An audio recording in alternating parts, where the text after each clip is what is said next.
Hello, dear students of class 11th. Once again, I welcome you all in this session of online video lectures. As you all know, we are doing chapter number 6 in this mathematics course, and the name of the chapter is linear inequalities.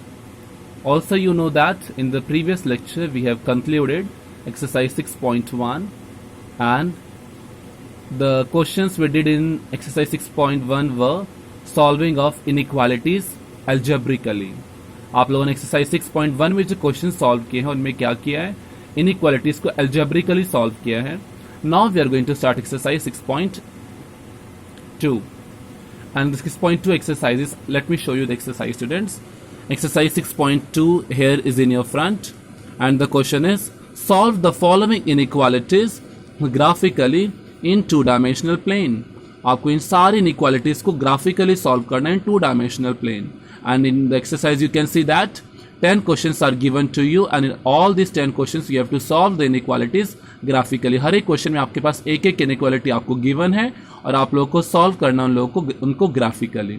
याद रखिए students, graphically. पिछले exercise में जो आप लोगों ने solve किया वो अल्जेब्रिकली सॉल्व किया है. अल्जेब्रिकली का मतलब होता है दोनों तरफ कुछ ऐड करना, नहीं तो सब्ट्रैक्ट करना और डिवाइड करना और मल्टीप्लाई करना. लेकिन यहाँ पर आप लोग को ऐसे एडिशन, सब्ट्रैक्शन, मल्टीप्लाई, डिवीजन ना करते हुए ग्राफिकली इनइक्वालिटीज को सॉल्व करना है. अब इस सेशन में स्टूडेंट्स मैं एक क्वेश्चन आप लोग को करवाऊंगा, that is question number 3 we are going to do.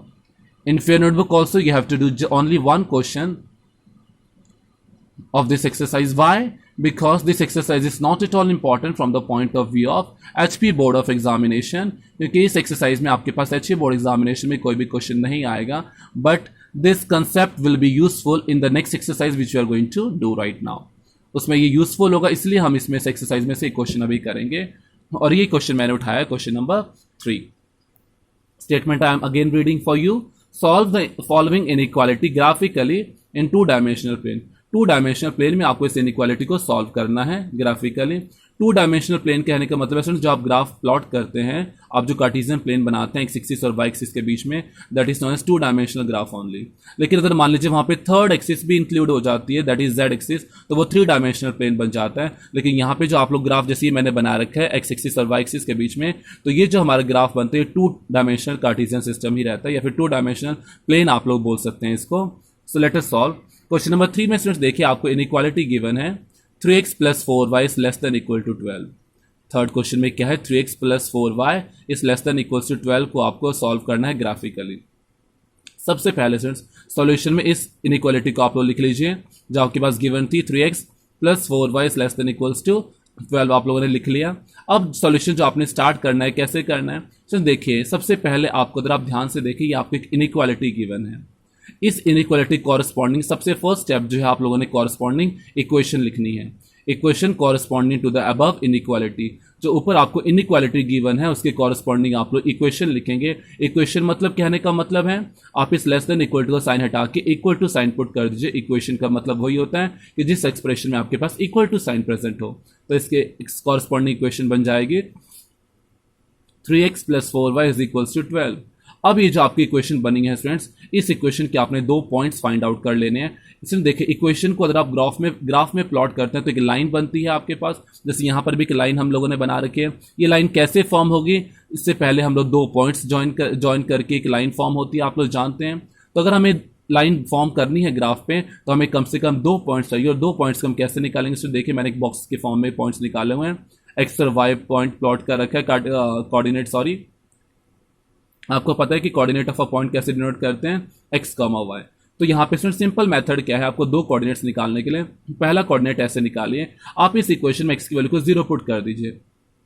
अगर आप इस x की वैल्यू को 0 पुट करेंगे, देखिए स्टूडेंट्स 3 0 0 0 + 4y, अगर आप x को 0 पुट करें 3 0 0 0 + 4y, आपके पास सिर्फ 4y बचेगा और 4y इज इक्वल टू 12. आप चाहते तो मैं आपको यहाँ पे रफ में सॉल्व करके बता देता हूँ. 4y इज इक्वल टू 12, और अगर आप यहाँ पे y इज इक्वल टू 12/4 करते हैं तो आपके पास वैल्यू क्या आ जाएगी, 3. तो y की वैल्यू आपके पास 3 आपको मिलेगी. आप रफ में शो कर सकते हैं, फेयर में करने की जरूरत नहीं है. तो इसलिए यहाँ पे हमारे पास y की वैल्यू क्या आई है, 3 आई है. तो हमारे पास जो फर्स्ट पॉइंट है वो है 0,3, जैसे मैंने यहाँ पे लिखा भी हुआ है 0,3. दूसरा पॉइंट क्या, सबसे पहले हमने x को 0 पुट किया, y का कोऑर्डिनेट निकाल लिया। दूसरा अब आप y कोऑर्डिनेट 0 पुट करके x की वैल्यू निकाल लीजिए। सो देखो स्टूडेंट्स 3x प्लस, जब आप y की वैल्यू 0 पुट करेंगे 3x plus 4 0 0, so 3x is equal to 12, 3 upon में आ जाएगा और x is equal to 12 upon 3, तो कैंसिल होकर बचेगा 4, तो 4,0, ये आपके पास दूसरा कोऑर्डिनेट आया है। तो इन दोनों पॉइंट्स को ज्वाइन करके जो आपको लाइन बनेगी उस लाइन को हम लोगों ने यहाँ पे नाम दिया है A B. So A B is the line joining the points a 0,3 and b 4,0। देखो स्टूडेंट्स ये ग्राफ आप लोगों ने बनाना है। देखिए स्टूडेंट्स मेरे पास यहाँ पे ग्राफ अवेलेबल नहीं था तो इसे मैंने नोट इस पेज पे ही शो किया है। अगर आपके पास ग्राफ है तो आप लोग बेहतर है आप लोग ग्राफ में सॉल्यूशन को प्लॉट करें, लेकिन अगर आपके पास ग्राफ नहीं है तो आप सिंपल नोटबुक में भी इसको ड्रॉ कर सकते हैं। ग्राफ ऐसे ही होता है स्टूडेंट्स, एक्स एक्सिस पहले आप लोगों ने ड्रॉ करी, फिर वाई एक्सिस वर्टिकल ड्रॉ की है, फिर उसके बाद आपने ए पॉइंट आपके पास क्या था 0,3, मतलब यहाँ पे एक्स कोऑर्डिनेट 0 है और वाई कोऑर्डिनेट 3 है, और दूसरा पॉइंट 4,0। तो इन दोनों पॉइंट्स को ज्वाइन करके आप लोगों ने एक लाइन बनानी है। अब लाइन कैसे बनानी है, ध्यान से सुनिए स्टूडेंट्स। लाइन यहाँ पर आप दो टाइप से बना सकते हैं, बना सकते हैं नहीं, बनेगी यहाँ पे line. Either it will be dotted line. Dotted line कैसे होती है स्टूडेंट्स, देखिए लाइक दिस डॉटेड लाइन, और कॉन्टिन्यूस लाइन जैसे आप स्केल से सिंपल एक लाइन ड्रॉ करते हैं। तो ये जो आपके पास लाइन है ये डॉटेड लाइन कहलाती है और ये कॉन्टिन्यूस लाइन कहलाती है। अभी यहाँ पे हमारे सॉल्यूशन में डॉटेड लाइन बनेगी या कॉन्टिन्यूस लाइन बनेगी, कैसे पता चलेगा। सो देखिए 4 इनइक्वालिटी के साइंस आपके पास होते हैं, less than, greater than, less than equal to and greater than equal to. अगर आपके पास साइंस अवेलेबल है लेस देन और ग्रेटर देन, मतलब है अगर लेस देन या फिर ग्रेटर देन है तो आपकी जो लाइन बनेगी वो डॉटेड लाइन बनेगी। नोट कर सकते हैं स्टूडेंट्स आप इस पॉइंट को जो मैं बता रहा हूँ, लेस देन और ग्रेटर देन के लिए डॉटेड लाइन बनेगी और लेस देन इक्वल टू और ग्रेटर देन इक्वल टू के लिए कॉन्टिन्यूस लाइन बनेगी। इसका मतलब अगर इक्वल टू साइन वहां पे इनइक्वालिटी में प्रेजेंट है तो आपके पास कॉन्टिन्यूस लाइन बनेगी। जैसे इस क्वेश्चन में आपके पास लेस देन इक्वल टू है तो मैंने यहाँ पर कॉन्टिन्यूस लाइन बनाई हुई है, बिना स्पेस छोड़े हुए, बिना मतलब गैप छोड़े हुए, कॉन्टिन्यूस लाइन बिना रुके। सो ये आपके पास लाइन आपने बना दी, इतना काम आप लोगों ने किया लाइन बनाने का। इस लाइन के ऊपर आप इस इनइक्वालिटी को लिख सकते हैं जो आपके पास इनइक्वालिटी गिवन थी 3x + 4y less than equal to 12। अभी सिर्फ क्वेश्चन खत्म नहीं हुआ है, अभी तो जो हमने किया वो इक्वेशन को प्लॉट किया, लेकिन हमने क्वेश्चन में इनइक्वालिटी को प्लॉट करना है। इनइक्वालिटी कैसे प्लॉट होगी, देखिए अब जो आपके पास इनइक्वालिटी गिवन है वहां पे आपने x और y की जगह 0 और 0 वैल्यू पुट करनी है। आप जानते हैं 0,0 जो पॉइंट होता है उसको ओरिजिन कहते हैं। सो आपने इस इनइक्वालिटी में x और y की वैल्यू को 0 पुट करना है। इनइक्वालिटी आपके पास 3x + 4y less than equal to 12, तो x की जगह 0 पुट कर दिया आप लोगों ने, y की जगह भी 0 पुट कर दिया। 3 0 0, 4 0 0 is less than equal to 12, 0 + 0 0 is less than equal to 12। अब जो नेक्स्ट काम आप लोगों ने करना है, very basic and very easy thing, आप लोगों ने यहां पे चेक करना है कि जो स्टेटमेंट आप लोगों ने लिखा है 0 is less than equal to 12, क्या ये ट्रू है या फिर false.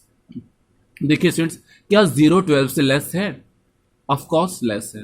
So less than equal to का मतलब होता है या तो लेस देन हो सकता है या फिर इक्वल टू हो सकता है, दोनों कंडीशंस यहां पे सेटिस्फाई होती हैं, लेस देन और equal to. So less than है तो दैट मीन्स ट्रू, अगर ट्रू है तो आप लोगों ने यहां पे स्टेटमेंट लिखना है so half plane containing origin is the required solution. इसका मतलब वो हाफ प्लेन जिसमें ओरिजिन आ रहा है सॉल्यूशन। हाफ प्लेन कहने का मतलब क्या है स्टूडेंट, देखिए इस पूरे प्लेन को, कार्टेशियन प्लेन को, ये जो लाइन हम लोगों ने ड्रॉ करी थी इस लाइन में दो इक्वल पार्ट्स में डिवाइड या फिर दो प्लेन्स में डिवाइड किया है। एक प्लेन इसके डाउनवर्ड है और एक प्लेन इसके अपवर्ड है। मीन्स प्लेन का पोर्शन भी कह सकते हैं, नहीं तो पार्ट भी कह सकते हैं। एक हिस्सा नहीं तो एक एरिया इस लाइन के नीचे है और एक एरिया इसके ऊपर है, इन्हीं को हमने हाफ प्लेन्स कहा है। लेकिन अब इसमें सॉल्यूशन जो है वो या तो नीचे वाला सॉल्यूशन होगा या फिर ऊपर वाला सॉल्यूशन होगा।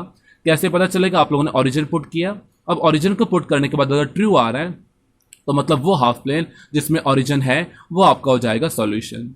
तो इस लाइन के आप देख सकते हैं नीचे की तरफ ओरिजिन है तो नीचे की तरफ मैंने शेड किया है, पेंसिल से आप लोग शेड कर सकते हैं। अगर ऊपर की तरफ होता, जैसे फॉर एग्जांपल अगर यहाँ पे आता कि नॉट कंटेनिंग कब आएगा, अगर फॉल्स होगा तो, अगर फॉल्स होगा तो आप लोग लिखेंगे not containing origin is the solution, तो ऊपर की तरफ सॉल्यूशन आता। लेकिन इस क्वेश्चन में यहाँ पे ओरिजिन पुट करने के बाद ट्रू आ रहा है, so that means half plane containing origin is the required solution of this inequality.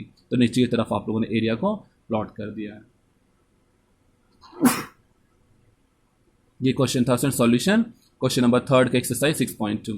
ये जो मैंने स्टूडेंट्स आपको ये करके दिखाया, ये रफ काम करके दिखाया था, फेयर में आप लोग को करने की जरूरत नहीं है। ऐसे करके आप लोग ग्राफ भी प्लॉट कर सकते हैं। Now, without wasting any time, I will like to go for the next exercise, exercise 6.3। अगला हम लोग देखेंगे स्टूडेंट्स एक्सरसाइज 6.3। ये आपके पास है एक्सरसाइज 6.3। एक्सरसाइज 6.3 में स्टूडेंट्स देखिए 15 क्वेश्चंस आपके पास गिवन है। Solve the following system of inequalities graphically. आपके पास 15 क्वेश्चंस यहाँ पे हैं। मैंने एक क्वेश्चन यहाँ पे स्टूडेंट सॉल्व किया है आप लोग को समझाने के लिए। रिमेनिंग क्वेश्चंस आप लोग खुद भी कर सकते हैं। और जैसे मैंने आपको व्हाट्सएप क्लास में भी बताया था कि आप लोग को इस एक्सरसाइज में से केवल जो क्वेश्चंस करने हैं वो करने हैं 12, 13, 14 and 15। Question number 12 to 15, 1 to 11 questions आपको करने की जरूरत नहीं है। Why? Because in HP board of examination 1 question will come from this exercise and the question which will come most probably from these questions only, question number 12, 13, 14 and 15. Why I am saying so? कि जो आपके पास question आता है उसमें कम से कम 3 या 4 inequalities given होती हैं जिनको आपने एक ही ग्राफ में नहीं तो एक ही सिस्टम पे सॉल्व करना होता है। सो ये आपके पास क्वेश्चन नंबर 15 सेम ऐसा ही है। देखिए स्टूडेंट्स क्वेश्चन मैंने लिखा हुआ है रेड पेन से। प्लीज आप नोटों में रेड पेन यूज मत करना, ब्लैक पेन यूज करना।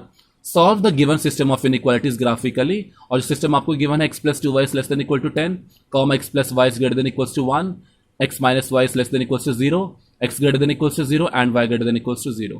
अब सॉल्यूशन स्टार्ट करते हैं स्टूडेंट्स। सॉल्यूशन में आप लोगों ने क्या करना है, सारे इनइक्वालिटीज को 1 by 1 आप एक एक लाइन में लिख लीजिए। सबसे फर्स्ट इनइक्वालिटी को फर्स्ट लाइन में, सेकंड इनइक्वालिटी को सेकंड लाइन में, थर्ड इनइक्वालिटी को थर्ड लाइन में। सो देखिए जो ये आपके पास दोनों इनइक्वालिटीज गिवन है ये very important inequalities these are. इनको आप लोगों ने एक ही लाइन में लिख के, इसका मतलब क्या है स्टूडेंट्स, ये जो आपके पास गिवन होगा x greater than equals to 0 and y greater than equals to 0, इसका मतलब होता है स्टूडेंट्स कि सॉल्यूशन आपका फर्स्ट क्वाड्रेंट में लाई करेगा। मोस्टली हर एक क्वेश्चन में जो आपके पास ये आपको कंडीशन गिवन होगी कि x greater than equals to 0 and y greater than equals to 0, जिसका मतलब होगा कि आपका सॉल्यूशन फर्स्ट क्वाड्रेंट में लाई करेगा। Let me explain you how. x greater than equals to 0 का मतलब है स्टूडेंट्स कि x की वैल्यू 0 से ग्रेटर होगी। आपको पता है कि 0 से ग्रेटर नंबर्स पॉजिटिव होते हैं और साथ ही साथ आपको बताया गया है कि y की वैल्यू भी 0 से ग्रेटर है।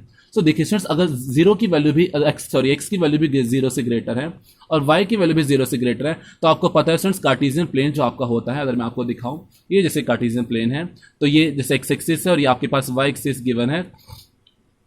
ये जो कार्टेशियन प्लेन को 4 पार्ट्स में डिवाइड करता है जिसको हम क्वाड्रेंट्स बोलते हैं, first quadrant, second quadrant, third quadrant and fourth quadrant.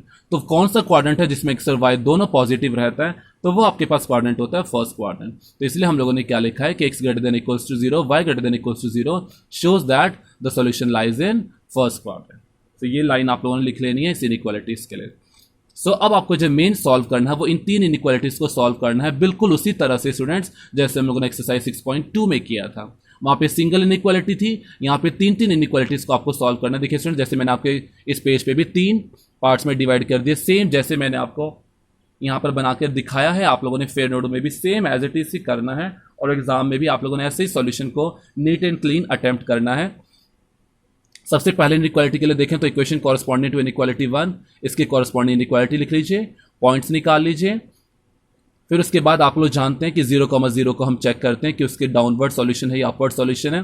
First inequality के कर रहे हैं तो इनइक्वालिटी फर्स्ट में पुट कर दीजिए, x की वैल्यू 0, y की value 0, so 0 + 0 will give you 0। 0 is less than equal to 10, क्या 0 10 से लेस है? True, that means half plane containing origin is the solution. Similarly second portion के लिए भी सिमिलरली आप सॉल्व करेंगे। अब देखिए स्टूडेंट्स थर्ड इनइक्वालिटी यहाँ पे थोड़ी सी आपको डिफरेंट गिवन है, इसको आप कैसे सॉल्व करेंगे देखिए। इनइक्वालिटी है x - y less than equals to 0, तो आप लोग कॉरस्पॉन्डिंग इसके इक्वेशन लिख लीजिए जैसे मैंने आपको यहाँ पे लिख के दिखा रखा है, x - y is equals to 0। अगर आप ध्यान से देखें स्टूडेंट्स इस इक्वेशन को मैंने कैसे लिखा है, इस -y को राइट हैंड साइड ले जाइए तो ये हो जाएगा x इक्वल्स टू y। अब इसके हिसाब से हम लोग पॉइंट्स निकालेंगे, कैसे निकालेंगे देखिए।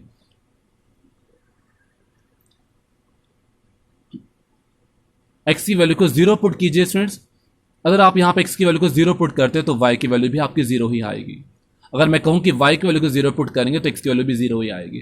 तो अगर आपने x को 0 पुट किया तो y की वैल्यू 0 आ रही है। अब ध्यान दीजिए स्टूडेंट्स यहाँ पे y को 0 मत पुट कीजिएगा क्योंकि अगर आप y को 0 पुट करेंगे तो फिर से x की वैल्यू 0 ही आ जाएगी। लेकिन अगर हमने लाइन को प्लॉट करना है तो हमें कम से कम 2 यूनिक पॉइंट्स, यूनिक कहने का मतलब है डिफरेंट पॉइंट्स को हम लोगों ने प्लॉट करना पड़ेगा। तो दैट्स वाई मैंने यहाँ पे 2 पॉइंट्स जो प्लॉट किए हैं वो अलग अलग पॉइंट्स लिए हैं जिनको आप लोगों ने क्या करना है ग्राफ में प्लॉट करके सॉल्यूशन ड्रॉ करना है। सो एक पॉइंट है 0,0, एक पॉइंट है 1,1। अब देखिए स्टूडेंट्स इसको आप लोगों ने जब चेक करना है तो यहाँ पे ओरिजिन से चेक नहीं करना है। क्यों? क्योंकि अगर आप देखें स्टूडेंट्स मैंने यहाँ पे आपके ग्राफ बना रखा है, सबसे पहले जो लाइन है पॉइंट्स बने हैं 0,5 एंड 10,0। 0,5 एंड 10,0 को ज्वाइन करके ये जो फर्स्ट लाइन बनी है फर्स्ट इनइक्वालिटी के लिए बनी है। देखिए स्टूडेंट्स, फर्स्ट इनइक्वालिटी में less than equal to sign था तो कॉन्टिन्यूस लाइन यहां पर बनी है। सेकेंड इनइक्वालिटी आपके पास थी x plus Y greater than equals to 1 जिसके पॉइंट से 0,1 एंड 1,0। सो 0,1 एंड 1,0 के लिए इनइक्वालिटी के लिए जो सॉल्यूशन बना है वो कॉन्टिन्यूस लाइन बनी है क्योंकि greater than equal to sign है। थर्ड इनइक्वालिटी आपके पास थी x minus Y is less than equals to 0, तो x minus Y less than equals to 0, 0 के जो दो पॉइंट्स आ रहे हैं वो आपके पास आए हैं 0,0 और 1,1। तो देखिए स्टूडेंट्स, पहला पॉइंट ये आपका होता है ओरिजिन 0,0 और ये पॉइंट है आपके पास 1,1। एक्स कोऑर्डिनेट भी 1 और वाई कोऑर्डिनेट भी 1, तो इसके सामने आपके पास ये पॉइंट आया है 1,1। इन दोनों पॉइंट से जो आपने ज्वाइन किया तो एक कॉन्टिन्यूस लाइन आपकी बनेगी। कॉन्टिन्यूस क्यों? क्योंकि आपके पास less than equal to sign वहां पे प्रेजेंट है। That's why I have drawn here continuous line and this is the solution of this inequality x minus y is less than equal to 0। अब देखिए students, जैसे हम लोगों ने वहां पे चेक किया था फर्स्ट इनइक्वालिटी के लिए क्या आ रहा है कि हाफ प्लेन कंटेनिंग ऑरिजिन। अब देखिए स्टूडेंट्स, ये जो लाइन है ये फर्स्ट इनइक्वालिटी के कॉरस्पॉन्डिंग है। देखिए स्टूडेंट्स, इस लाइन के नीचे की तरफ ऑरिजिन आ रहा है या ऊपर की तरफ ऑरिजिन आ रहा है? डाउनवर्ड, ये है ऑरिजिन, तो नीचे की तरफ ऑरिजिन आया, इसलिए ध्यान से देखिए स्टूडेंट्स, मैंने दो एरोस बनाए हुए हैं इस टाइप से। शेड बाद में होगा, पहले ये आपने दो एरोस बनाने, शेड मत कीजिएगा स्टूडेंट्स क्योंकि एक ही आपको ग्राफ पे तीनों इनइक्वालिटीज के इकट्ठे सॉल्यूशन बनाना है, तो इस टाइप से आप दो एरोस बना दीजिए डाउनवर्ड। अगर नॉट कंटेनिंग होता तो अपवर्ड के लिए बनाते। अब सेकंड इनइक्वालिटी आपके पास ये थी, इसके लिए भी आपके पास सॉल्यूशन आपके पास आया था कि हाफ प्लेन नॉट कंटिन्यू। जैसे देखिए student, 0 + 0 greater than equals to 1, 0 is greater than equals to 1, no, because 0 is less than 1, तो यहां पे फॉल्स है और फॉल्स के लिए कंडीशन आती है half plane not containing origin is the solution. तो इस इनइक्वालिटी के लिए देखिए स्टूडेंट्स, ऑरिजिन जहां पर नहीं है, ऑरिजिन नीचे आ रहा है, तो ऑरिजिन कहां नहीं है? अपवर्ड पोर्शन में। तो अपवर्ड पोर्शन की तरफ देखिए स्टूडेंट्स, मैंने दो ऐसे एरोस बनाए हैं, आप लोग भी ऐसे एरोस बना सकते हैं, बनाएंगे तो इसका मतलब दो इनइक्वालिटीज को आप सॉल्व कर चुके हैं। अब थर्ड इनइक्वालिटी के लिए देखिए स्टूडेंट्स, मैंने क्यों यहां पे ओरिजिन चेक नहीं किया? आप लोग सोच रहे होंगे कि sir why you haven't put 0,0 in inequality over here, why you have put 0,1। Students देखिए, ये जो लाइन है ये ऑलरेडी 0,0 से पास हो रही है, ओरिजिन से पास हो रही है। अगर ये ऑलरेडी ओरिजिन से पास हो रही है तो हम लोग नहीं बता सकते कि ओरिजिन इसके ऊपर आ रहा है या नीचे आ रहा है, ये ओरिजिन से पास हो रही है। सो अगर ये ओरिजिन से पास हो रही है, कोई भी लाइन अगर आपकी इस टाइप से ओरिजिन से पास हो रही होगी तो आप लोग उसके लिए जो चेक करते हैं पॉइंट, वो या तो 0,1 कर सकते हैं या फिर 1,0 कर सकते हैं। दो पॉइंट्स में से कोई भी चेक कर सकते हैं। आइदर यू कैन चेक 0,1 और यू कैन चेक 1,0। मैंने 0,1 के लिए चेक किया है। 0,1, 0 -1 less than equal to 0, 0 -1 you know -1, क्या -1 लेस देन 0 है? True. So that is why half plane containing not origin, half plane containing point 0,1 जिसके लिए आपने चेक किया है वो पॉइंट जिस प्लेन में आ रहा है वो आपका क्या हो जाएगा? Solution. That is half plane containing point 0,1 is the solution. Origin के लिए चेक किया है तो ऑरिजिन, 0,1 के लिए चेक किया है तो 0,1 जिस प्लेन में आ रहा है। तो इस पॉइंट में इस लाइन में देखिए स्टूडेंट्स, 0,1 पॉइंट ये है, ऊपर की तरफ आ रहा है तो ऊपर की तरफ मैंने एरोस ड्रॉ किए हैं। अगर नीचे की तरफ होता तो नीचे की तरफ एरोस प्लॉट करते, लेकिन ऊपर की तरफ पॉइंट है 0,1 इसलिए ऊपर की तरफ। अब देखिए स्टूडेंट्स, जो मैंने एरिया ये शेड किया है, कैसे किया है, ये वो एरिया है जहां पे सारे के सारे एरोस मीट हो रहे हैं। मींस एक कॉमन रीजन है जहां पर सारे के सारे एरोस मीट कर रहे हैं, इंटरसेक्ट कर रहे हैं आपस में। देखिए स्टूडेंट्स, इस लाइन के लिए सॉल्यूशन ऊपर की तरफ है, इस लाइन के लिए सॉल्यूशन नीचे की तरफ है और इस लाइन के लिए सॉल्यूशन भी ऐसे ऊपर की तरफ शो कर रखा है। और फ्रेंड्स देखिए, मैंने यहाँ पे क्यों नहीं प्लॉट किया, यहाँ पे क्यों नहीं प्लॉट किया, यहाँ पे क्यों नहीं प्लॉट किया? क्योंकि आप लोगों ने पहले भी देखा था कि सॉल्यूशन जो आपका आएगा फर्स्ट क्वाड्रेंट में आएगा। तो फर्स्ट क्वाड्रेंट में देखिए फ्रेंड्स काफ़ी सारे रीजन्स थे, ये भी एक रीजन था, ये भी एक रीजन था, ये भी एक रीजन था, काफ़ी सारे रीजन्स बने हुए थे, लेकिन हमें वो रीजन हमारे पास सॉल्यूशन आएगा जहाँ पे सारे के सारे एरोस मीट कर रहे हैं। देखिए स्टूडेंट्स, ये एरिया क्यों नहीं आया? क्योंकि आपके पास ये सॉल्यूशन अपवर्ड है। यहाँ पे क्यों नहीं आया? ये सॉल्यूशन अपवर्ड है। सिमिलरली अगर आप देखें स्टूडेंट्स, यही एरिया ऐसा है जहां पे सारे के सारे एरोस मीट कर रहे हैं, therefore this is our required solution. ये आप लोगों ने ग्राफ ऐसे शो करना है ग्राफ पेपर पे, ग्राफ पेपर अवेलेबल नहीं है तो आप लोग नोडो में भी शो कर सकते हैं। And in the very last आप लोगों ने ये लाइन लिखनी है जैसे मैंने लास्ट में लिखा है सबके नीचे students. So the common shaded bounded reason, common मतलब जहां पे सारे एरोस मीट कर रहे हैं, शेडेड मतलब जो मैंने शेड कर रखा है। बाउंडेड क्यों कहा गया? बाउंडेड मतलब होता है चारों तरफ से घिरा हुआ, bounded, अनक्लोज्ड, sorry closed, not अनक्लोज्ड, closed, जहां सारी तरफ से बाउंडेड है, क्लोज्ड रीजन है। बाउंडेड रीजन मतलब क्लोज रीजन है, तो ये भी जैसे आप देखें स्टूडेंट्स क्लोज रीजन है। अनबाउंडेड का मतलब क्या होगा स्टूडेंट्स, अगर मान लीजिए आपके पास ये वाला सॉल्यूशन आता, नहीं तो ये वाला, ये अनबाउंडेड है, चले जा रहा है रीजन, इसलिए आप अनबाउंडेड लिखते, लेकिन यहाँ पे आपके पास बाउंडेड है तो आप लिखेंगे common shaded bounded reason is the required feasible solution. Required feasible solution का मतलब है जो तीनों इनइक्वालिटीज आपको गिवन है, 4 इनइक्वालिटीज गिवन है, इन चारों का जो कंबाइंड सॉल्यूशन आपके पास ये ग्राफ है, और ये आपका रिटर्न सॉल्यूशन है और इसका एक कॉरेस्पॉन्डिंग ग्राफ है। ये दोनों सॉल्यूशन मिला के आपके इस क्वेश्चन का क्या हो जाएगा सॉल्यूशन। इसको आप लोग फिर नोट में नोट करेंगे स्टूडेंट्स, जहां पर आपको नोट करना, आप इस वीडियो को पॉज करके नोट कर सकते हैं, इस ग्राफ को प्लॉट कर सकते हैं, and this is the required solution of question number 15 of exercise 6.3। तो देखिए स्टूडेंट, जैसे हम लोगों ने एक क्वेश्चन आज यहाँ पे मैंने सॉल्व कराया है, वैसे ही आप लोग क्वेश्चन नंबर 12, 13 और 14 भी सॉल्व करेंगे, और हमारे व्हाट्सएप ग्रुप में आप लोग सॉल्यूशन मुझे सेंड कर सकते हैं। So thank you. अब सेशन को एंड कर रहे हैं। Thank you and have a nice day.